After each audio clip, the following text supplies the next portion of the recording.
ஒரு தோழி ஒரு தங்கை மின்னஞ்சல் பண்ணியிருக்காங்க. எஃப்எம் கேட்டுட்ருக்கீங்க. எஃப்எம்னா ரேடியோ சிரி 91.1. நான் 4 வருஷமாக அவங்களுடைய ஷோ கேட்டுட்ருக்கேன். எனக்கு அண்ணான்னு சொல்லிக்க யாரும் இல்லை. உங்களை நான் உண்மையான ஒரு உணர்வோடு உறவோடு பார்க்குறேன்.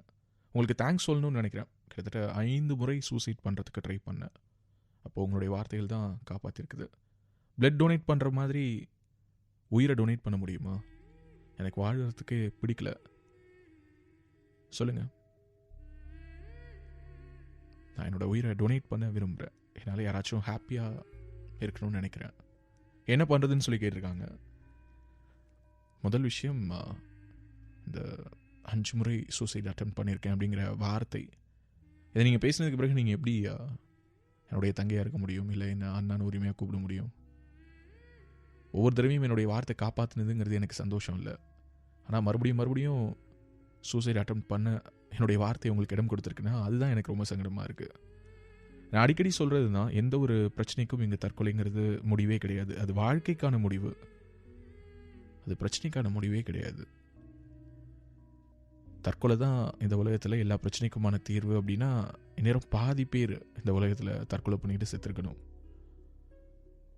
காதல், துரோகம், ஃபேமிலியில் பிரச்சனை, கடன் தொல்லை, பிஸ்னஸ் சரியில்லை, என்னவா வேணாலும் இருக்கட்டும், நம்முடைய பிரச்சனைகளுக்கான அந்த வேர் என்னவா வேணாலும் இருக்கட்டும், ஆனால் தற்கொலை என்பது அதற்கான தீர்வு கிடையாது.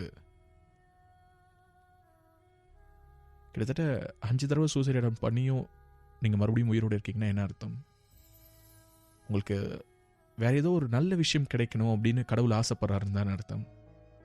உங்களுக்கு கடவுள் மேலே நம்பிக்கை இருந்தால் கடவுள், இயற்கை மேலே நம்பிக்கை இருந்தால் இயற்கை, ஏதோ ஒன்று. இல்லைன்னா விட்டே ஆகணும்னு சொல்லி நீங்கள் வீம்பா நிற்கிற அந்த உயிரை மறுபடியும் பிடிச்சி வைக்க முடியுமா என்ன யாராலையாவது? சொல்லுங்கள், யோசிச்சு பார்த்து முடிவு பண்ணுங்க. Stay tuned. எஃப்எம் கேட்டுட்ருக்கீங்க. எஃப்எம் ரேடியோ சிரி.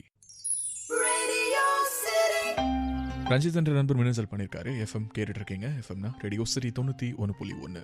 லவ்க்ரூ, நான் +2லேருந்து ஒரு பொண்ணை ஒன் சைடாக லவ் பண்ணிட்டுருக்கேன். அண்ட் இப்போது இந்த 2016 மார்ச் மாதத்தில் தான் அவங்கக்கிட்ட போயிட்டு நான் ப்ரொப்போஸ் பண்ணேன். வெயிட் பண்ணி பதில் சொல்கிறேன். நானும் வெயிட் பண்ணிட்டு இருக்கேன். பட் இது வரைக்கும் பதில் வரல. அவங்க என்ன லவ் பண்ணுறாங்களா இல்லையாங்கிறது எப்படி தெரிஞ்சுக்கலாம் அப்படின்னு சொல்லி கேட்டிருக்காரு. அதுக்கு முன்னாடி ஒரு சின்ன கிளாரிட்டி. இந்த காதலில் ஒன் சைட் டபுள் சைட் அப்படின்லாம் எதுவும் கிடையாது. அது என்ன ஆம்லேட்டா என்ன ஒன் சைட் டபுள் சைட்லாம் சொல்கிறதுக்கு? காதல் அப்படிங்கிறது இரு மனங்கள் இணைந்து இசைந்து நிகழ்வது. நம்ம ஒருத்தங்களுக்கு மட்டுமே அப்படிப்பட்ட எண்ணம் தொடர்ந்து இருக்குது அப்படின்னா அதை முதல்ல காதல்னு வகைப்படுத்த வேணாம். ஏன்னா இந்த சமூகத்தில் நடந்துட்டு இருக்கக்கூடிய ஒரு சில சம்பவங்கள், ஒருதலை காதல் அப்படிங்கிற ஒரு டேர்மை பல ஜென்ரேஷனாக அப்படியே அடுத்தடுத்த ஜென்ரேஷனுக்கு சொல்லி கொடுத்துட்டே இருக்கும். ஸோ அப்படிப்பட்ட ஒரு டேர்மை இனிமேல் குறைக்கணும் அப்படிங்கிறது என்னுடைய முதல் எண்ணம். ஸோ இப்போது உங்களுடைய கேள்விக்கு வரேன். நீங்கள் காதலிச்சவங்க கிட்ட உங்களுடைய காதலை சொல்லிட்டீங்க. அவங்க கொஞ்சம் டைம் கேட்டிருக்காங்க. அந்த டைம் எவ்வளோ அப்படிங்கிறத ஒரு டைம் பவுண்டாக அவங்க சொல்லாமல் விட்டுட்டாங்க. அவங்களுடைய பதிலுக்காக நீங்கள் வெயிட் பண்ணிட்டுருக்கீங்க. காத்திருக்கலாம், தப்பு கிடையாது. அது எந்த விதத்திலும் உங்களுடைய காதலை குறைக்காது, இன்னும் உங்களுடைய காதலை அதிகப்படுத்த தான் செய்யும். எப்போதுமே டக்குன்னு கிடைக்கிற பொருளுடைய மதிப்பு நமக்கு தெரியறது கிடையாது. அதனால காத்திருந்து ஒரு பொருள் கிடைக்கிறது தப்பே கிடையாது. இது பொருளுக்கு மட்டுமல்ல, நபர்களுக்கும் பொருந்தும். ஆனால் அதே நேரத்தில் காத்திருந்து ஒரு பொருள் கிடைக்கல, ஒரு நபர் நமக்கு வந்து சேரலைங்கிறதுனால அவங்க வேற யாருக்குமே கிடைக்கக்கூடாது அப்படிங்கிற ஒரு எண்ணத்தை, ஒரு குரூரத்தை மனசுக்குள்ளார எக்காரணம் கொண்டும் வளருவதற்கான சாத்தியங்கள், அந்த இடம் கூட கொஞ்சமும் கொடுத்துடாதீங்க. ஏன்னா இன்னைக்கு நிறைய சம்பவங்கள் இந்த மாதிரி, ஒருத்தங்களுக்காக நான் ரொம்ப வருஷம் வெயிட் பண்ணேன், அவங்க நோன்னு சொல்லிட்டாங்க, அது என்னால் தாங்கிக்க முடியல, ஒன்று நான் என்ன அழிச்சுப்பேன் இல்லைன்னா அவங்கள அழிச்சுப்பேன் அப்படின்னு சொல்லிட்டு முடிவெடுத்து அவங்க செயல்படும் போது அது இந்த காதல்ங்கிற வார்த்தையே ஒரு முடிவுக்கு கொண்டு வருது. அது மட்டும் தான் என்னுடைய ஹம்பிள் ரெக்வெஸ்ட் உங்ககிட்ட. Stay tuned. எஃப்எம் கேட்டுட்டு இருக்கீங்க. எஃப்எம்னா ரேடியோ சிரி 91.1. நான் உங்கள் ரேடியோ சிரி லவ்கரு. அன்பரசு என்ற நண்பர் மின்னஞ்சல் பண்ணியிருக்காரு. லவ்கரு, நான் ஒரு பொண்ணை 2 இயர்ஸாக லவ் பண்ணிட்டு இருக்கேன். அவங்களோட பேர் ரித்திகா. அண்ட் அவங்க என்னை விட 2 வயது மூத்தவங்க. இந்த காதலை எப்படி என்னோடய வீட்டில் சொல்லி கன்வின்ஸ் பண்ண போகிறேன்னு எனக்கு தெரியல. அண்ட் அவங்கக்கிட்ட பாசிட்டிவான பதில் இருக்குது. பட் ஸ்டில் அவங்களோட மனசுக்குள்ளாரையும் ஒரு பயம் ஓடிட்டு இருக்குது. எப்படி இந்த சொசைட்டி நம்மளை ஏற்றுக்கும் அப்படின்னு சொல்லிட்டு, இதை எப்படி ஓவர் கம் பண்ணி வருது அப்படின்னு சொல்லி கேட்டிருக்காரு. இந்த மாதிரி நான் நிறைய மின்னஞ்சல்களை ஏற்கனவே நம்முடைய ஜேர்னியில் பதிவு பண்ணியிருக்கேன்.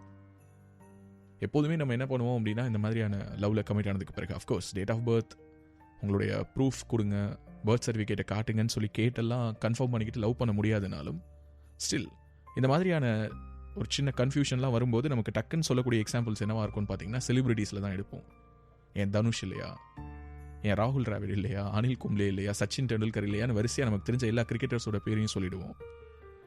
பட் என்னன்னா, அவங்க யாருமே இந்த சமூகம் அவங்கள பற்றி என்ன சொல்லுது அப்படிங்கிறத கேட்கக்கூடிய இடத்துல இல்லை. ஆனால் நம்மளை நோக்கி இந்த சமூகம் பேசும்பொழுது அதை நம்ம கேட்கக்கூடிய ஒரு சுச்சுவேஷனில் இருக்கோமா இல்லையாங்கிறது உங்களுக்கு தான் தெரியும். இது ஃபர்ஸ்ட் விஷயம். ரெண்டாவது, என்னுடைய நெருங்கிய நண்பர் ஒருத்தரே அவரை விட வயது மூத்த பெண்ணை தான் காதலிச்சு கல்யாணம் பண்ணியிருக்காரு. அதில் 2 விதமான விஷயங்கள் இருக்குது. ஒன்று, முதல்ல அவங்களுடைய பேரண்ட்ஸ் அவங்களுக்கு புரிய வைக்கிறதுக்கு அவங்க பட்ட கஷ்டம். ஒரு கட்டத்துக்கு மேலே பேரண்ட்ஸ்க்கு புரிய வைக்க முடியல அப்படிங்கிற போது அவங்க எடுத்த முடிவு. எவ்வளவோ ட்ரை பண்ணாங்க, புரிய வைக்க முடியல. இன்னைக்கு மேரேஜ் பண்ணிட்டு சந்தோஷமாக வாழ்ந்துட்டு இருக்காங்க. இப்போ ஒரு கட்டத்துக்கு மேலே பேரண்ட்ஸ் புரிஞ்சுட்டு இருக்காங்க. But at the same time எல்லா பேரண்ட்ஸும் அதே மாதிரி புரிஞ்சுப்பாங்களா அப்படின்னு சொல்லிட்டு என்னால் ஷூராக சொல்ல முடியாது. இன்னொரு பக்கம், வயசு மூத்த பொண்ணு கல்யாணம் பண்ணிக்கிறதுனால என்னை விட அவ மெச்சூர்டான டெசிஷன்ஸ் எடுக்கிறா. அது வயசுனால வரது இல்லைனாலும் ஸ்டில் ஒரு மதர்லி அஃபெக்ஷன் அவகிட்ட என்னால் ஃபீல் பண்ண முடியுதுன்னு அந்த நண்பன் சொன்ன வார்த்தைகளையும் கேட்டிருக்கேன். ஸோ அதனால் இதில் முடிவு எடுக்க வேண்டியது இண்டிவிஜுவல் நபர்கள் தான். இந்த ஒவ்வொரு இண்டிவிஜுவல்ஸ்க்கும் இந்த முடிவு, அந்த சூழல், இது எல்லாமே மாறுபடும், வேறுபடும். அதற்கேற்றவாறு தான் இந்த முடிவை எடுக்க முடியும். என்ன லவ் குரு, நான் உங்ககிட்ட ஒன்று கேட்டால் நீங்கள் திரும்ப பாலை என்கிட்டயே உருட்டி விடுறீங்களா? ஏன்னா உண்மை, இதை நான் எஸ்கேப் ஆகிக்கிறதுக்காக சொல்லலை, இதுதான் நிதர்சனமான உண்மை. இதில் அழுத்தம் திருத்தமான முடிவை நீங்களும் நீங்கள் நேசிக்கக்கூடிய அந்த பெண்ணும் தான் எடுக்கணுங்கிறது தான் என்னுடைய கருத்து. உங்களுடைய மின்னஞ்சலுக்கு ரொம்ப நன்றி. Stay tuned. எஃப்எம் கேட்டுட்டு இருக்கீங்க. எஃப்எம்னா ரேடியோ சிட்டி. காலேஜ் படிக்கும்போது ஃபர்ஸ்ட் இயரில் ஆரம்பிச்ச லவ். ஆமாம், எனக்கு அவனை பிடிச்சிருந்தது. அவனை வேறு யாருக்குமே பிடிக்கல. பட் ஸ்டில் இருந்தும் அவனை எனக்கு ரொம்ப பிடிச்சிருந்ததுன்னு ஜனனி அவங்களுடைய மின்னஞ்சலை தொடங்கியிருந்தாங்க. எஃப்எம் கேட்டுட்டு இருக்கீங்க. எஃப்எம்னா ரேடியோ சிட்டி 91.1. அவங்க ரேடியோ சிட்டியில் இருக்கிற கோவையிலேருந்து ஜனனி மின்னஞ்சல் பண்ணியிருந்தாங்க. தொடர்ந்து அழைத்து பேசினேன்.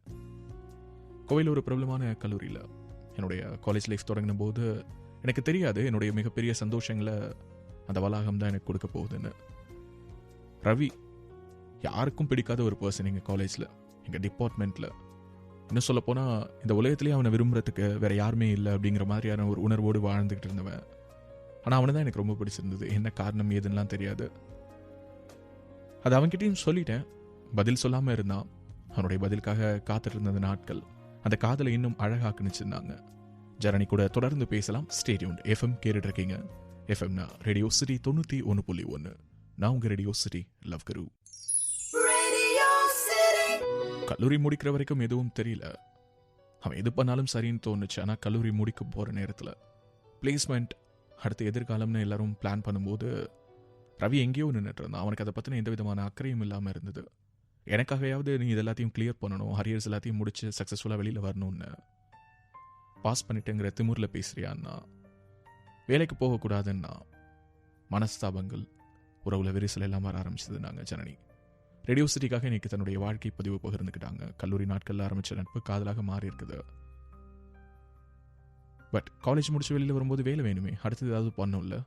ஜனனிக்கு வேலை கிடைச்சிருச்சு. ஆனால் அவங்க நேசித்த ரவிக்கு வேலை கிடைக்கல. ஹரியர்ஸ் ஒரு பொறுப்பில்லாத தனத்தோடய இருந்திருக்கிறார். அதை பற்றி தான் பேசினாங்க. ஒரு கட்டத்துக்கு மேலே எனக்கு பயமாக இருந்தது. வாழ்க்கை முழுக்க அவன் அப்படியே இருந்துருவானோ அப்படின்னு சொல்லிட்டு. எதை பற்றி சொன்னாலும் கோவப்படுவான், எரிஞ்சு விழுவான். ஒரு கட்டத்துக்கு மேலே பொசசிவ்னஸ்ங்கிற பேரில் நான் வேலை பார்க்குற இடத்துல என்ன பண்ணுறேன் என்ன ஏதுன்னு சந்தேகப்பட ஆரம்பித்தான். இதுக்கெல்லாம் ஒரு லிமிட்டே இல்லையா அப்படிங்கிற அளவுக்கு ஒரு எக்ஸ்ட்ரீம் பாயிண்டில் கொண்டு வந்து என்னை நிறுத்திட்டான். அதுதான் அவன் பண்ண ஒரே ஒரு விஷயம். என்ன சொல்கிறதுன்னு தெரியல. நாங்கள் ஜனனி கூட தொடர்ந்து பேசலாம். Stay tuned. எஃப்எம் கேட்டுட்டு இருக்கீங்க. எஃப்எம்னா ரேடியோ சிட்டி. நான் வேலைக்கு போன 2வது வருஷத்துலேருந்து என்னுடைய வீட்டில் எனக்கு அலையன்ஸ் பார்க்கறதுக்கான ஏற்பாடுகள்லாம் ஆரம்பித்தாங்க. நான் என்னன்னு சொல்லி அவங்க கிட்ட நிறுத்தி வைக்கிறதுன்னு எனக்கு தெரியல. ஒரு கட்டத்துக்கு மேலே இவனை லவ் பண்ணுறேன்னு சொல்லி ரவியை காட்டினேன். உனக்கு என்ன அறிவு இல்லையா? லவ் பண்ணு, ஆனால் அதுக்குன்னு உன்னுடைய வாழ்க்கையை நீங்கள் கெடுத்துக்கிற மாதிரி ஒரு முடிவெடுப்பை அதை நாங்கள் கண்மூடித்தனமாக ஆதரிக்கணுமா? நாங்கள் அவங்கள பொறுத்த வரைக்கும் வேலைக்கு போகாமல் படித்த படிப்பு கூட ஒழுங்காக முடிக்காமல் இருக்கக்கூடிய இவனால் எப்படி என்னை வச்சு காப்பாற்ற முடியும்? எங்களுடைய எதிர்காலம் எப்படி இருக்குங்கிற பயம். ஒரு அம்மா அப்பாவா என்னுடைய வீட்டில் அவங்க சொன்ன வார்த்தைகளை என்னால் தட்டி பேசவே முடியல. இவன்கிட்ட வந்துட்டு சொன்னால் பயங்கரமாக கோவப்படுவான். தெரில எந்த இடத்துல இதெல்லாம் தப்பாக மாறுனுச்சுன்னு எனக்கு சத்தியமாக தெரியல. ஒரு கட்டத்துக்கு மேலே 2 பேருக்கும் இடையில் அப்படியே இடைவெளிகள் அதிகமாகிட்டே போச்சு. ஒரு கட்டத்தில் அவன் என்னுடைய வாழ்க்கையில் இல்லைங்கிற நிலைக்கு நான் தள்ளப்பட்டேன். ரொம்ப கஷ்டமாக தான் இருந்தது. அழுதேன், என்னென்னவோ பண்ணி பார்த்தேன் அந்த வழியிலேருந்து என்னை மீட் எடுக்கிறதுக்கு. எதுவுமே அப்போ என்கிட்ட உறுதுணையாக இல்லை. உங்களுடைய ஷோ கேட்பேன் இரவு நேரங்களில். இதை கொஞ்சம் ரிலாக்ஸேஷனாக ஃபீல் பண்ணுவேன். முழுமையாக என்ன அதுலேருந்து மீட் எடுக்க முடியல. சரி, ஓகே, நமக்காக அவன் எதையும் மாற்றிக்கிறதுக்கு தயாராக இல்லை, அவனுக்காக நம்ம மாற்றிக்கலாம்னு நினச்சா ஒட்டுமொத்த குடும்பமும் கண்ணுக்கு முன்னாடி நின்று அழுதாங்க. ரொம்ப யோசித்து கால்குலேட் பண்ணி அவனை கழட்டி விட்டுட்டேனான்னு கூட யாராவது கேட்கலாம். அப்படிலாம் இல்லை. ஆனால் போதும், இதுக்கு மேலே என்னுடைய குடும்பத்தை ஹர்ட் பண்ணி என்னையும் நான் ஹர்ட் பண்ணிக்கிட்டு என்னுடைய எதிர்காலத்தை கேள்விக்குறிக்காக்க வேணான்னு நினச்சேன். ஆமாம், கொஞ்சம் சுயநலமாக தான் யோசித்தேன். பட் ஸ்டில் தப்பு இல்லைன்னு தோணுச்சுன்னாங்க ஜனனி. ஜனனி கூட தொடர்ந்து பேசலாம். Stay tuned. எஃப்எம் கேட்டுட்டு இருக்கீங்க. எஃப்எம்னா ரேடியோ சிட்டி 91.1. ரவி வீட்டு பிரிஞ்சு கிட்டத்தட்ட 1 வருஷம் ஆச்சு. இந்த 1 வருஷத்தில் அவனுடைய வாழ்க்கையில் எந்த விதமான மாற்றமும் இல்லை. இன்னும் அரியர்ஸ் அப்படியே தான் இருக்குது. வேலைக்கு எதுக்கும் போகிறது கிடையாது. வீட்டில் வெட்டித்தனமாக சுற்றிட்டு இருக்காங்கிற ஒரு கெட்ட பேரோடையே அவன் வாழ்ந்துட்டு இருக்கான். அதை பற்றி அவனுக்கு கொஞ்சமே பிரச்சனை இல்லை. லவ் பண்ண ஒருத்தி விட்டுட்டு போனாலே அதுக்கு காரணம் இது தானேன்னு அவன் மீண்டு வருவான்னு நினச்சேன். இது சினிமா கிடையாதுல்ல, ரியாலிட்டி. அதனால் அவன் மீண்டெல்லாம் வரலை. இதுக்கு மேலே அவனை எதிர்பார்க்கறது தப்புன்னு எனக்கு தோணுச்சு. என்னுடைய வாழ்க்கையில் அடுத்து ஒரு மாற்றம் வருவதற்கான சாத்தியங்களும் தென்பட்டுச்சுன்னாங்க. ரேடியோ சிட்டியில் எனக்கு ஜனனி என்ற தோழி கோவையிலிருந்து அவங்களுடைய வாழ்க்கை பதிவை நமக்காக பகிர்ந்துக்கிட்டாங்க. தொடர்ந்து பேசினாங்க. என்னோடய ஆஃபீஸில் ஒர்க் பண்ணக்கூடிய ஒரு பர்சன், அவர் மேலே எனக்கு ஒரு சின்ன ஈர்ப்பு உண்டாச்சு. அவரோட பேர் வசந்த். ஆனால் அவர் என்ன மாதிரி நிறைய பேர் கூட பழகுவார், பேசுவார் அப்படிங்கிறது எனக்கு போக போக தான் தெரிஞ்சது. அவருக்கு இதெல்லாம் ஒரு டைம் பாஸ் போல். அவர்கிட்ட என்னுடைய காதலெல்லாம் சொல்லிடல, இது காதலானும் கூட எனக்கு தெரியல. ரவி கொடுத்த காயத்திலேருந்தே மீண்டு வர முடியாமல் தான் இருந்தேன். ஆனால் ஏதோ ஒரு ஈர்ப்பு வசந்த் மேலே எனக்கு ஏற்பட்டுச்சு. இதை நான் சொல்லும்போது எத்தனை பேர் இதை சரியான கோணத்தில் எடுத்துப்பாங்கன்னு கூட எனக்கு தெரியல. ஆனால் அதான் உண்மை. ஒரு பொண்ணு விட்டுட்டு போயிட்டானா ஒரு பையனுடைய வாழ்க்கையில் ஒரு மாற்றம் வரும்போது தப்பாக பேசாத இந்த சொசைட்டி ஒரு பொண்ணு மட்டும் ஒரு பையனை விட்டுட்டு வேற ஒரு பையனை சூஸ் பண்ணால் ரொம்ப தப்பாக பேசும். அதுக்காகவே பயந்துக்கிட்டு இது வரைக்கும் யார்கிட்டையும் சொன்னதில்லை. ஏதோ ஒரு தைரியத்தில் தான் உங்களுக்கு மெயில் பண்ணியிருக்கேன். நான் இதை காதல்னு எடுத்துக்கிறதா, அவர் ரொம்ப டைம் பாஸ் ஜாலின்னு இருக்கக்கூடிய நபர். அவரை போயிட்டு நான் என்னுடைய ட்ராக் கொண்டுட்டு வர முடியுமா? ஆனால் கொண்டுட்டு வந்துட்டா வாழ்க்கை ரொம்ப நல்லாயிருக்கும்னு தோணுது. ஆனால் என்ன பண்ணுறது, எப்படி பண்ணுறதுன்னு தெரியல. குழப்பத்துக்கு இடையில தான் இந்த மின்னஞ்சலை எழுதியிருக்கேன்னு சொல்லி நிறைவு செய்திருக்காங்க ஜனனி. ஒரு சில வார்த்தைகள் இந்த தோழிக்கு, இந்த தங்கைக்கு, இந்த பாடல்களுக்கு பிறகு. Stay tuned. எஃப்எம் கேட்டுட்டு இருக்கீங்க. எஃப்எம்னா ரேடியோ சிட்டி 91.1. நான் உங்கள் ரேடியோ சிட்டி லவ் குரு. ஏற்கனவே யாருக்குமே பிடிக்காத ரவி உங்களுக்கு பிடிச்சு, அதற்கு பிறகு ஒரு அழகான காதலில் பயணித்து அவரை மாற்றணும்னு முற்பட்டு அதற்கு பிறகு காயப்பட்டு இப்போ அவர் வேணாம் அப்படிங்கிற ஒரு முடிவுக்கு வந்திருக்கீங்க. இப்போ புதுசாக வசந்த், உங்களுடைய வார்த்தைகளாகவே சொல்லணும்னா ஒரு டைம் பாஸ்க்காக பழகிட்டு இருக்கிறாரு. அப்படிப்பட்ட பர்சன் கிட்ட போயிட்டு காதலை சொல்லாமல் எப்படி அந்த காதலை சொல்கிறதுன்னு தெரியல, சொல்லாமல் தவிச்சிட்ருக்கேன் அப்படின்லாம் சொன்னீங்கன்னா உங்களுக்கு முதல்ல ஏற்பட்ட காயம், அது கொடுத்த அந்த வலி எல்லாமே மறந்து போயிடுச்சுன்னு அர்த்தம். வேறு எதுவும் கிடையாது. பயமுறுத்துறதுக்காக சொல்ல, அக்கறையில் சொல்கிறேன். ஜனனி, ஹோப் நீங்கள் கேட்டுட்ருப்பீங்கன்னு நம்புகிறேன். எஃப்எம் கேட்டுட்ருக்கீங்க. எஃப்எம்னா ரேடியோ சிட்டி 91.1. நான் உங்கள் ரேடியோ சிட்டி லவ் குரு. 2 விஷயம்தான். நீங்கள் இப்போ ரொம்ப கன்ஃபியூஸ்டு ஸ்டேட்டில் இருக்கீங்க. ஒரு காதல் கொடுத்த காயத்துலேருந்து மீண்டு வர்றதுக்கு காதல் தான் மருந்தாக இருக்கணும்னு அவசியம் கிடையாது. காலமும் மருந்தாக இருக்கலாம். வீட்டில் அம்மா அப்பா பார்த்து செஞ்சு வைக்கக்கூடிய கல்யாணம் கூட மருந்தாக இருக்கலாம். அதனால் ஒரு லவ்வில் நம்ம ஏமாந்துட்டோம், அதனால் லவ் பண்ணி தான் கல்யாணம் பண்ணிக்கணும் அப்படின்னு சொல்லிட்டுலாம் அடம் பிடிக்கணுங்கிற அவசியம் கிடையாது. கண்டிப்பாக நீங்கள் அடம் பிடிக்கலன்னு எனக்கு தெரியும். எதேச்சியாக உங்களுடைய மனசுக்குள்ளார மறுபடியும் ஒரு ஈர்ப்பு, ஒரு மாற்றம். அப்படிப்பட்ட மாற்றம் கண்டிப்பாக காதலாகவும் அது கல்யாணத்தில் தான் போய் முடியணும்னு அவசியம் கிடையாது. ஆனால் மறுபடியும் காயம் பட்டால் அதுலேருந்து உங்களை மீட் எடுக்கிறது ரொம்ப கஷ்டமாயிடும். ரிலாக்ஸ்டாக இருங்க. பொறுமையாக அசஸ் பண்ணுங்க மக்களை முதல்ல. அதுக்கு பிறகு உங்களுடைய மனசு சொல்லும், இது சரியா தப்பா, இது நமக்கு தேவையா இல்லையான்னு. ஒரு கிளாரிட்டி கிடைக்கும். திடீர்னு ஒரு இருட்டு அறைக்குள்ளார வெளிச்சம் வர மாதிரி. பொறுமையாக டிசைட் பண்ணுங்க. எதுவும் அவசரப்பட்டு மறுபடியும் ஒரு உறவுக்குள்ளார அடி எடுத்து வச்சு அந்த உறவால் காயம்பட்டு அதை யார்கிட்ட பகிர்றதுன்னு தெரியாமல் நீங்கள் இருக்க வேணாங்கிறது மட்டும்தான் என்னுடைய உண்மையான அக்கறை. பல நேரங்களில் நம்மளை விட நம்முடைய அம்மா அப்பாவுக்கு தெரியும் நமக்கு என்ன தேவை அப்படின்னு சொல்லிட்டு. அந்த லிஸ்ட்டில் கூட உங்களுடைய பெயரை படைக்கும் போதே இறைவன் எழுதியிருக்கிறதுக்கான சாத்தியங்களும் இருக்குது. எது நடந்தாலும் சந்தோஷமாக இருக்கணும் நீங்கள், அவ்வளோதான். Stay tuned. எஃப்எம் கேட்டுட்டு இருக்கீங்க. எஃப்எம்னா ரேடியோ சிட்டி 91.1. நான் உங்கள் radio city love guru. Radio சிட்டியின் லவ் கார்ட். சொல்லாத காதலுக்கு சொர்க்கத்தில் இடம் இல்லைன்னு சொல்லுவாங்க. சொர்க்கத்தில் இடம் கிடைக்குதா இல்லையான்னு நினைச்சு காதலர்கள் என்னைக்குமே வருத்தப்படுறது கிடையாது. சொர்க்கத்தில் இடம் கிடைக்காமல் போனாலும் தங்களுடைய மனதில் ஏதோ ஒரு மூலையில் அவங்களுடைய முதல் காதலை பத்திரப்படுத்தணுங்கிற ஆசை தான் எல்லோர் மனசுலையுமே இருக்குது. நான் நிஷா பேசுகிறேன். ரெஹ்மானுக்காக நான் இந்த லவ் கார்ட் டெடிகேட் பண்ணுறேன். அவன் எங்கே இருந்தாலும் இது கேட்டாலும் சரி, கேட்கலனாலும் சரி, நான் அவனுக்காகவே பண்ணுறேன். அவனை நான் ரொம்ப லவ் பண்ணேன், பட் சொல்லாமல் மிஸ் பண்ணிட்டேன். உனக்குள் தொடங்கி உனக்குள் தானே எந்த உலகம் முடிகிறது.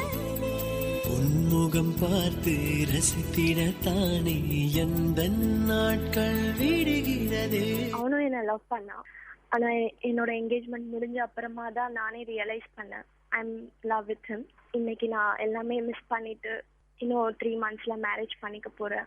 ரொம்ப கஷ்டமாக இருக்குது அண்ட் வலிக்குது, இந்த மாதிரி ஒரு பர்சனை மிஸ் பண்ணிட்டோமே அப்படின்ட்டு. உன்னுடன் வாடும் ஒவ்வொரு நொடியும் சர்க்கரை தடவிய நொடியல்லவா. சின்ன வயசுல அவனை நான் பார்த்தேன் எங்க ஊர்ல. ரொம்ப சைலண்டா இருப்பான், கியூட்டா இருப்பான், அடக்கமா இருப்பான், அண்ட் ரொம்ப கடவுள் பக்தி அதிகம். அண்ட் த சேம் டைம் அந்த மாதிரிலாம் இருக்கிறவன் என்கிட்ட என்ன லவ் பண்றேன்னு சொன்னோடனே ரொம்ப சர்ப்ரைஸாகவும் இருந்துச்சு. என்கிட்ட ஃப்ரெண்ட்லியாகவும் பழகுனதும் நினைச்சு கூட ரொம்ப சர்ப்ரைஸா இருக்கு. சான்ஸே இல்லை அவனை மாதிரி ஒரு பர்சனை நான் மீட் பண்ணி அவனை மிஸ் பண்ணிட்டேன் அப்படின்னு நினைக்கக்குள்ளதான் ரொம்ப வலிக்குது மனசுல. முடியல, பட் ஸ்டில் அடுத்த ஜென்மோன்னு இருந்தா கூட நான் அவன் கூட சேரணும்னு விரும்புறேன். எங்க இருந்தாலும் அவன் நல்லா இருக்கணும், அவனுக்கு நல்ல ஜாப் கிடைக்கணும், அவன் நினைக்கிறது எல்லாமே நடக்கணும். அவனுக்கு ஒரு சின்ன ஜுரம் வந்தா கூட எனக்கு ஃபீல் ஆகும். அவனுக்கும் தான் அந்த மாதிரிலாம் அந்த அளவுக்கு ஒற்றுமை இருந்துச்சு எங்களுக்குள்ள. அந்த அளவுக்கு ஒரு டீப்பான லவ் இருந்து கூட அதை மிஸ் பண்ணிட்டோம். நீங்களும் யாரையாவது விரும்புனீங்கன்னாக்கா ப்ளீஸ் சொல்லிடுங்க லவ் பண்றேன் அப்படின்னு. இந்த மாதிரி முட்டாளா இருக்காதீங்க.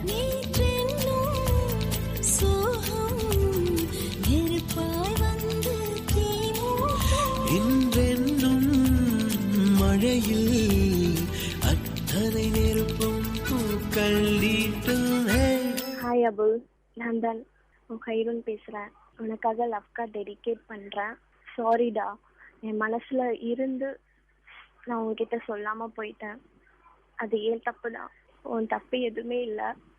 அதனால ப்ளீஸ் லைஃப் லாங் உன் தப்புன்னு சொல்லி உன்னை நீயே தப்பு சொல்லிக்காது. எல்லாத்துக்கும் நான் தான் காரணம். நான் சொல்லியிருக்கணும், தப்பு பண்ணிட்டேன். இன்னைக்கு வரைக்கும் மறக்கவே முடியாது. சாகுற வரைக்கும் ஏதோ ஒரு இடத்துல என்னோட முதல் காதல் உயிரோட வாழ்ந்துக்கிட்டே தான் இருக்கும். உனக்காகவே இத்தனை நாள் என்னால நீ கஷ்டப்பட்ட, ஆனா நீ அப்படி சொல்ல மாட்டேங்கிற. கஷ்டம்னு சொல்லாதன்னு தான் சொல்லுவ, எனக்கு தெரியும். But still I love you டா. ரேடியோ சிட்டி லவ் குரு நிகழ்ச்சியை ஆன்லைன் மூலமாக கேட்க லாக் பண்ணுங்க planetradioCity.com. அங்கே ரேடியோ சிட்டி தமிழ் என்ற வெப் ரேடியோக்கான லிங்க் இருக்கு, அதை கிளிக் பண்ணீங்கன்னா தினசரி மதியம் 2 மணியிலிருந்து 4 மணி வரைக்கும், இரவு 9 மணியிலிருந்து 11 மணி வரைக்கும் லவ் குரு நிகழ்ச்சி நீங்க கேட்க முடியும். ரேடியோ சிட்டி லவ் குரு வகை என்கிட்ட நீங்க கேட்கணும்னு நினைக்கக்கூடிய உணர்வுகள் சார்ந்த, உறவுகள் சார்ந்த கேள்விகள் எதுவாக இருந்தாலும் அதை loveGuru@myradiocity.com மின்னஞ்சல் பண்ணுங்க. எஃப்எம்மோடு இணைந்திருக்கீங்க. FM radio city.